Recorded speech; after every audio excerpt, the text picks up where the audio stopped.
Hey there, Grumpy Old Fart here. Be sure to check me out over on Rumble. There you'll find all of my stuff from YouTube, plus my political and social commentary and weekly current events, which YouTube frowns on. Links to my Rumble channel as well as my other YouTube channels and links to let you order my books are in the description of this video. If you enjoy my content, please like, subscribe, share, and comment. I welcome your comments even if you disagree with me. Now, on with the video. Hey there, Grumpy Old Fart here. I'm doing a Star Wars the role-playing game story. I'm titling this one Piracy in Style. One of the things I enjoy about running Star Wars is the great variety of the types of missions, excuse me, and the types of adventures that the player characters can be sent on, and the variety of places and wonders they can visit and see. The galaxy is a big place, and it contains literally everything. Everything, as we all know, is a pretty big word.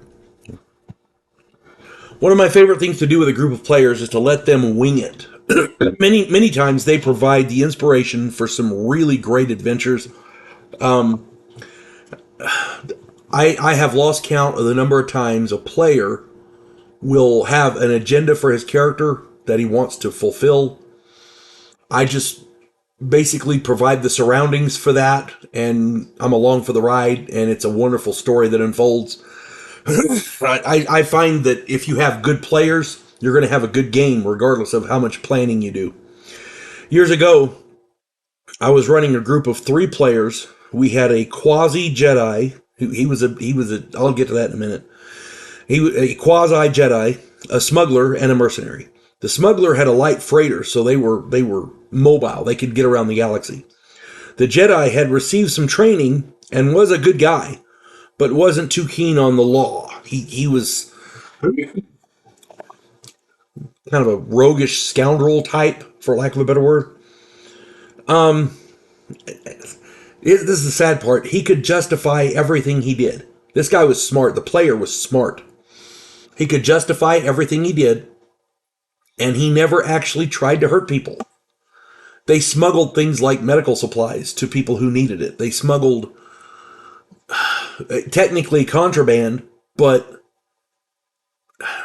not evil by any means. There have been people who have talked about Han Solo, his career as a spice smuggler. As I understand it, spice is an illegal narcotic. So technically he was a drug smuggler.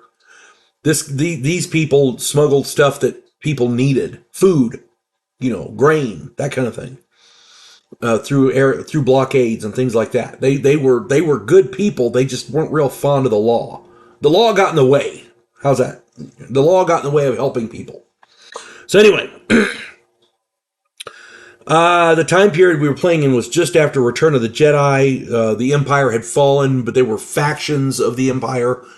There was warlords had turned their little planets into fortresses. There was the Imperial remnant was out there, but it was kind of far away. It wasn't. It wasn't. The Empire wasn't a big threat at the moment, but it was still there. If you ran into them, they could give you a hard time, but they weren't the threat that they were. This was before Thrawn, before Jorah Saboth in the Legends books.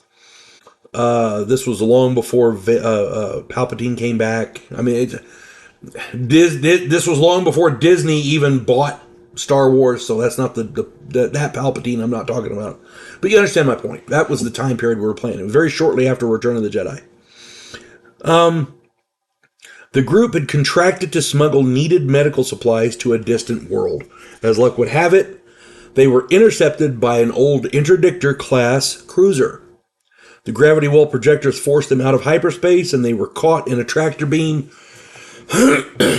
They brought them on board. They confiscated the ship. They confiscated the cargo, and they threw them all in the brig. And it's a cruiser. It's got hundreds and hundreds of people on board with guns. Yeah, fighting it would have been kind of pointless. You know what I'm saying? The one advantage was that the Imperials did not know one of them was a Jedi. The Jedi made judicious use of the force power affect mind. And before long, they were released. The security chief was there, and suddenly he decided, well, yeah, we've got orders to get rid of, let these people out, And I will graciously admit that this Jedi, the player, was rolling really, really well, and a lot of my rolls were bad. So keep that in mind. But they were released, and they made their way to the bridge. It wasn't long before the captain had ordered most of the crew to evacuate the ship. Yeah, really, really good rolls on their part. As it turns out, a good portion of the crew had been replaced by droids for lack of manpower. This particular warlord didn't have the crew to sufficiently outfit all of his ships, so he took the more combat-worthy ones, and he sent the 2 interdictors that he had out as piracy vessels to bring back food and medical supplies and things like that they needed, because he couldn't really import stuff. You can't really import stuff to an imperial, I guess, stronghold. So what they can't produce, they had to steal. Excuse me. And by the way, for this guy, this warlord had put a bunch of droids on there, programmed them and put them on there so that they could run the vast majority of the ship just with the droids. And that helped them out a lot. The captain then ordered the interdictor to go to their smuggler's base, where they hired on a new crew and put the Imperials off. Those Imperials were stranded on that world. They were held captive, and they weren't ever going to leave. It's possible they were killed, but I'm not going to go into that. A bit dark, Anyway, so this group of players began using this interdictor to pirate from the Empire and other undesirables, like organized crime and other smuggling rings. An interdictor makes an excellent pirate vessel, plus it's got all the amenities.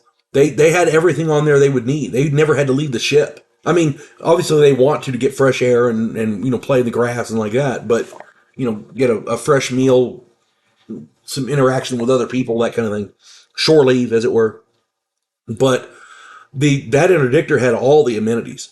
Because they didn't have to feed the droid crew, they had all that extra space for other stuff. Gymnasiums and all kinds of extra stuff. It became quite a nice little campaign. All in all, that campaign lasted almost 8 months, and we had so much fun. They became quite wealthy.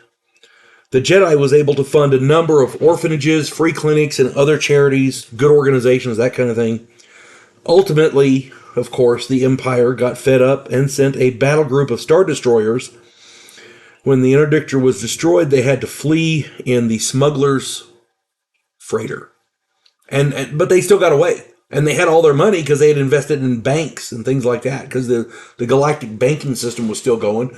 They had all their money and they just fled, and the interdictor got blown up.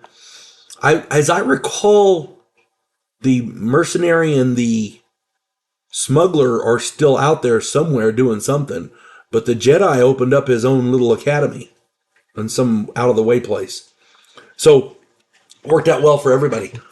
At any rate, that was such a fun game, and that's one thing I love about role-playing games, tabletop role-playing games.